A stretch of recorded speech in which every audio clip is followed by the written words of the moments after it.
নেতাজি সুভাষচন্দ্র বসুর লেখা তরুণের স্বপ্ন আগামী শিক্ষাবর্ষ থেকে দশম শ্রেণীর পড়ুয়াদের পাঠ্যক্রমে থাকবে।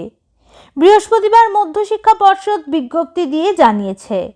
তবে পর্ষদ জানিয়েছে পরীক্ষার প্রশ্ন ওই প্রবন্ধ থেকে দেওয়া হবে না। তাহলে এটি পাঠ্যক্রমে থাকা আর না থাকার প্রাসঙ্গিকতা ঠিক কতটা হলো সেটা আপনারাই ভেবে দেখুন। कदम बढ़ाए जा, खुशी के गीत गाए जा, ये जिंदगी है कौम की, तो कौम पे लुटाए जा। कदम कदम बढ़ाए जा, खुशी के गीत गाए जा, ये जिंदगी है कौम की,